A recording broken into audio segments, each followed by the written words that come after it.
Hi guys, this is Mr. AI Anime at welcome muli dito sa ating channel. Ito na mga tol, One Punch Man Chapter 195. So syempre bago natin simulan, huwag kalimutan mag-subscribe at i-like ang video ito bilang suporta sa ating channel. Bali sa last chapter nakita nga natin na talagang naglaban na si Saitama at Flashy Flash. Pero talagang napakalakas nga ang pinakamalakas na kalbo kung saan nakita nga ni Flash ang kamatayan sa suntok nito. Natigil nga ang laban dahil kay Diyos at nagpunta na nga sila sa mga monster. Nandun nga rin si Sonic at nalaman natin na magkakilala pala sila ni Flashy Flash at ipinakita nga sa flashback na meron palang God Cube sa Ninja Village. After nga nun nahanap nga ni Saitama si Manako at sa last part ng chapter nagpunta nga sila kay Sitch at hindi nga nila akalain na talagang makakausap nga nila si Blast. So bali ayan na nga ang nangyari sa last chapter at dito na magsisimula ang chapter 195 ng One Punch Man. Ipinapakita nga na nasa building na ito si Sonic kung saan naglalagay nga siya dyan ng yelo sa ulo niya at alam natin na dahil yan sa binanat na naman nga siya ni Saitama sa nakaraang chapter. Sinabi niya dyan na alam niyang may nagtatago kaya lumabas na raw ang mga ito. Biglang ang sumulpot dyan si Gale Wind at Hellfire Flame at nasabi nga ni Sonic na sila na naman daw dalawa. Sinabi ni Gale Wind na nagbago na nga raw ang plano nila at imbis na pagsabihan nga raw nilang talunin ito isa-isang araw muna. Pero mula nga dyan may bigla na lamang sumulpot sa taas at binanat nga ang dalawa. Biglang-bigla nga dyan siyang si Sonic at dito mga panibagong ninja nga ang nagpagita. Sinabi ng mga ito na Joers daw yan si Gale Wind at Hellfire Flame. Ang utos nga lang daw sa kanila ay pagmatyagan si Flashy Flash at talagang napupuno ng araw sila dahil sa hindi pagsunod ng mga ito. Binati nga nila diyan si Sonic na mula sa 44th class at agad ngang nagpakilala ang mga ito. Ang dalawa nga ay mula sa 42nd class Merciless at ang pangalan nga nila ay Violent Force at Destructive Devastation. At mula naman dito sa pader may bigla nga ring sumulpot na mula sa 37th class Golden at ang pangalan nga nito ay Rumbling Thunder.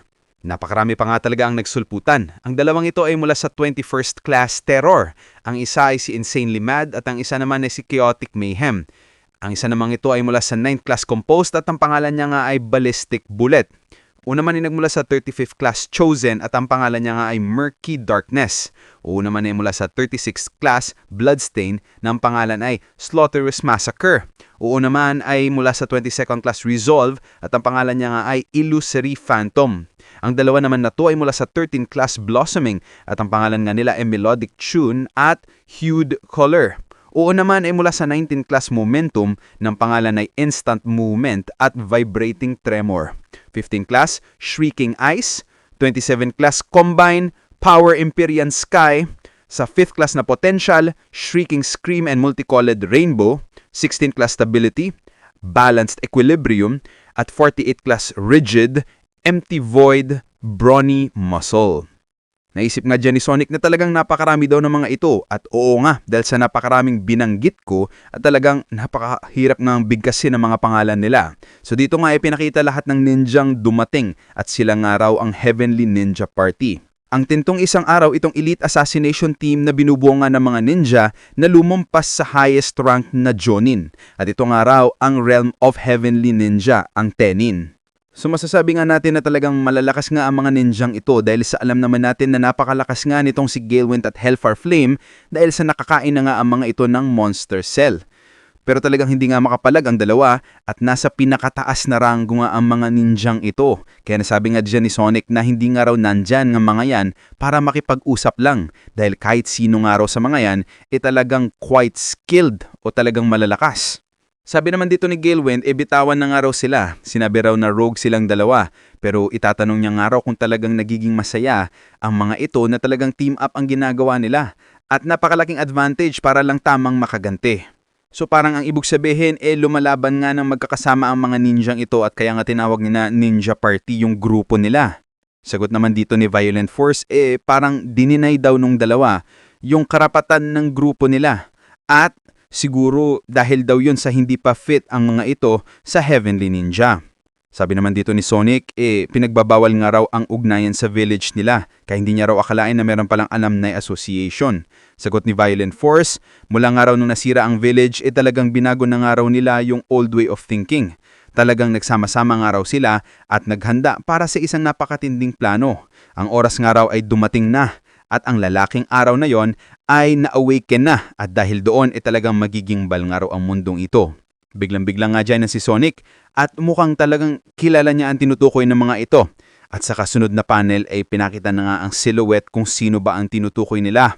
Ang lalaking araw na yon ay ang founder ng Ninja Village at tinatawag nga raw ito ng mga tao bilang most powerful ninja in the history. Nawalan nga raw ito ng malay matapos ang napakatinding laban kay Blast 15 years ago at nakokomatos nga raw ito at inilagay sa isang recovery capsule. Ang lalaking araw na iyon ay ang leader nila. Una ay papatayin nga raw nila ang kanilang greatest enemy na si Flashy Flash at kasunod ay ipapublish at sila nga ang Heavenly Ninja Party ay talagang pamumunuan ng mundong ito gamit ang kamay na bakal at gamit din ng overwhelming power ng ninja jutsu nila. Magiging parte nga raw ng planong ito yang si Sonic at bukas ng gabi tatawagin niya si Flashy Flash sa location na hindi nga raw papapertehan na siya ang pamatay kay Flashy Flash. Nandyan lang daw sila at maghihintay kaya kung pinapahalagahan nga raw ni Sonic ang buhay niya, susunod nga raw siya sa nakakataas sa kanya. Ang lalaking araw na yon pupunta rin daw dyan bukas. So bali oo nga, ang founder ng Ninja Village ang susunod na major villain. 15 years ago mukhang natalo nga ang lalaking ito kay Blast at nawalan nga ito ng malay. Alam natin na meron ng partner si Blast dati sa paglalaban niya sa God at baka yun na nga mismong lalaking yun ang sinasabing founder ng Ninja Village. Siguro nagkaroon nga ng interaction ng ninja sa God at talagang nasilaw nga ito sa ibibigay na kapangyarihan sa kanya. So wag na nga nating i-spoil ang mga nangyari sa webcomic dahil sa siguradong maraming ang mababago. For sure, talagang mapapasama nga si Blast sa magiging labang ito.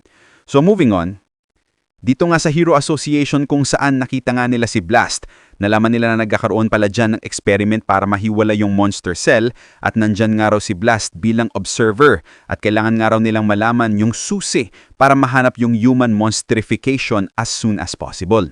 Napansin nga naman ni Manako kung ano daw ang ginagawa ng monster na yan dyan. Sinabi naman ni Flashy Flash na si Saitama at Manako nahawak nga niyang God Cube kaya dinala na nga raw nila itong dalawang bilang mga precious sample. Dito naman ay pinapakita yung experiment dyan sa mga naging monster at talagang parang kinukuryente nga sila dyan ng napakatindi. Napansin nga Saitama na yung mga yan nga raw ay yung mga kasali sa martial arts tournament. Sinabi rito ng babae na talagang hindi raw nagstay ang paghinga at pulso ng mga ito.